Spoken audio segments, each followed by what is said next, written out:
Kali ini saya akan berkongsikan satu topik yang menarik, iaitu bagaimana nak capai kejayaan. Dan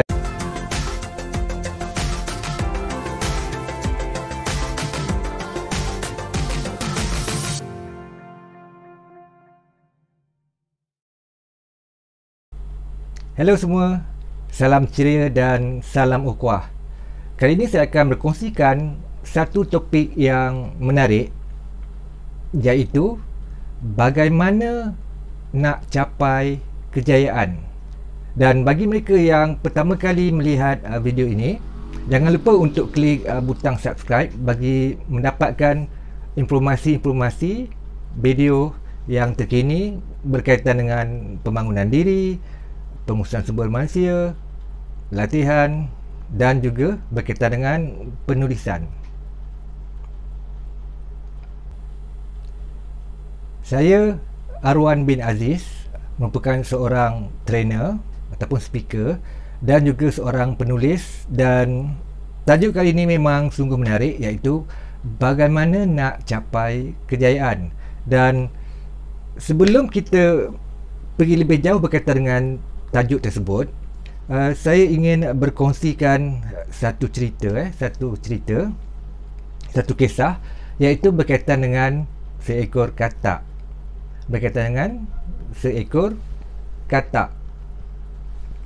Jadi cerita katak dia tu, begini cerita katak dia. Pada suatu ketika, di zaman pemerintahan kerajaan katak, Maharaja Katak itu akan menyambut ulang tahun kelahiran dia. Jadi ulang tahun kelahiran dia itu dijangka pada minggu hadapan, dan dia maklumkan kepada pembantu beliau, pembantu katak lah. Dia maklumkan pembantu katak pada hari kepeteraan dirinya, dia ingin melihat satu pertandingan yang lain daripada yang lain. Jadi pembantu kepada Maharaja Katak dia pun berfikir dan akhirnya mencadangkan, bagaimana tuanku kalau kita buat satu pertandingan lompatan yang tertinggi, iaitu siapa yang menang lompatan melompat lepas daripada tembok yang tinggi, dia akan dikira sebagai pemenang. Dan pemenang itu tuanku, kita akan berikan satu ganjaran, mungkin ganjaran dalam kisah ini mungkin ganjaran berupa makanan. Kalau duit katak mana pula perlukan duit. Makanan lah, kita katakan makanan. Jadi bila nak sampai ke minggu depan, pengumuman pun telah dilakukan oleh pembantu katak itu, dengan menyatakan kepada penduduk katak, dinyatakan kepada penduduk katak, pada hari kepeteraan tuanku katak, satu pertandingan melompat tembok akan diadakan, dan siapa yang berminat perlu berkumpul pada sekian-sekian hari, di tempat yang telah ditentukan. Jadi apabila tiba hari sambutan kepeteraan Maharaja Katak itu, terdapat peserta yang telah berkumpul lah, terdapat peserta katak, peserta katak yang telah berkumpul, ada 4 ekor katak. Kemudian termasuk juga lagi satu tambahan seekor katak. Jadi kesemuanya ada 5 ekor katak yang ingin menyertai pertandingan melompat tembok yang tinggi. Jadi mereka pun berkumpul di hadapan tembok itu. Jadi sebelum upacara itu dimulakan, dah berkumpullah dengan ramainya rakyat katak ataupun penyokong ataupun mereka yang ingin melihat katak-katak yang ingin melihat pertandingan itu. Dan suasana dia tak dapat dibayangkan, memang agak bising, riuh rendah dan pelbagai sorakan. dan kebanyakan sorakan itu, sebab ini pertandingan kali pertama, dan kebanyakan sorakan itu mengatakan mana boleh lompat tembok itu. Kau tak boleh lah lompat tembok tu sangat tinggi. Kalau kau lompat memang kau jatuh punya. Kita dalam kerajaan Katak tak pernah seorang pun yang cuba melompat setinggi itu. Maka ramailah kata-kata itu yang menyatakan ataupun menyuarakan ataupun menyerit kepada Katak yang ingin masuk pertandingan. Ramai yang masuk. Jadi apabila whistle ditiupkan, katakan apabila pertandingan itu dimulakan, Katak dia mungkin tak pandai tiup whistle kan. Jadi dalam cerita ni lah, kita kata contohlah,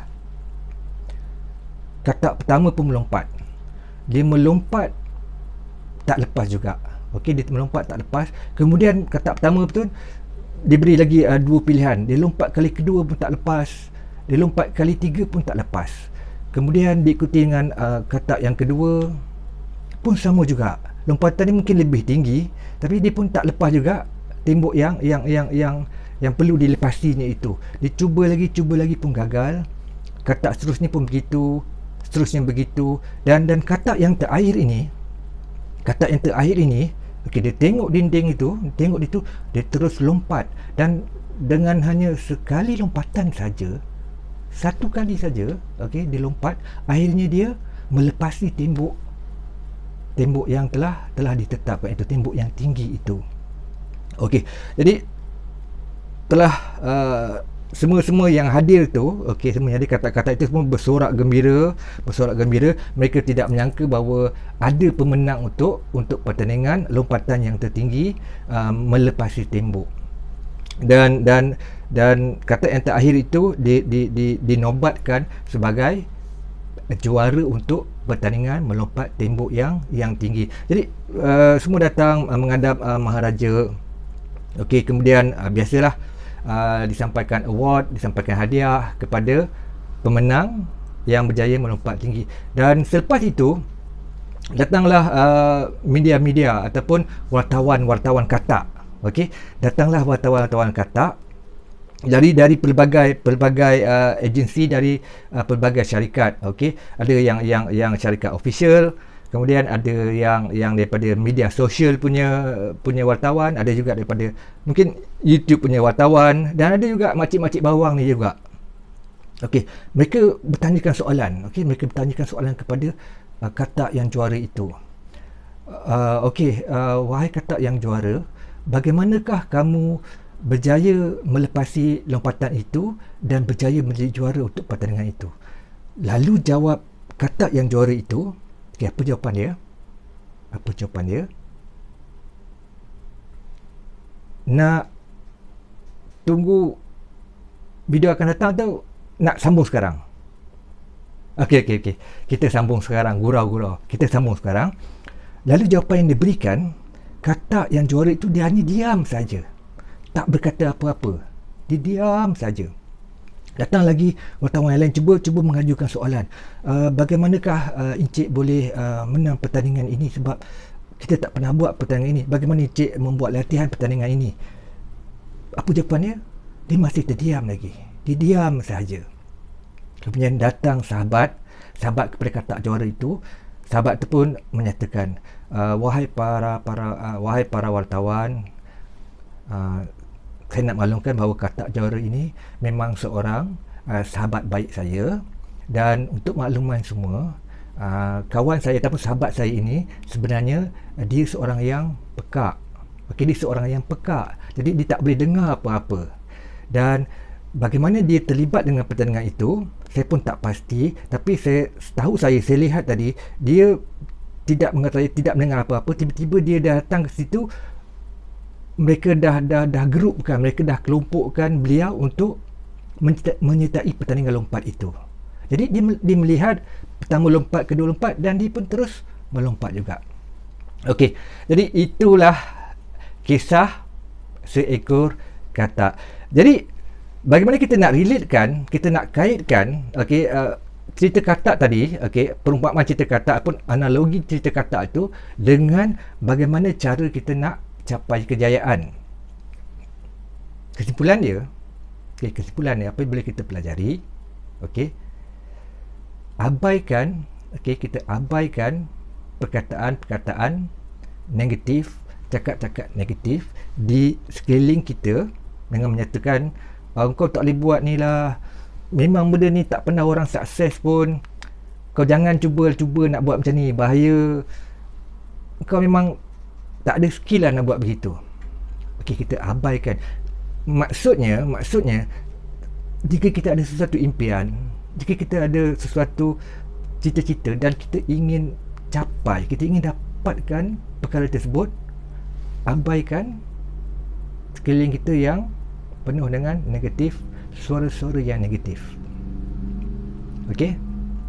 Dan sekian saja perkongsian saya untuk kali ini, dan akhir sekali terima kasih, dan jangan lupa untuk subscribe, tekan ataupun klik butang subscribe bagi mendapatkan maklumat ataupun video-video terkini yang akan saya sharekan insya-Allah di masa akan datang. Sekali lagi sekian, terima kasih.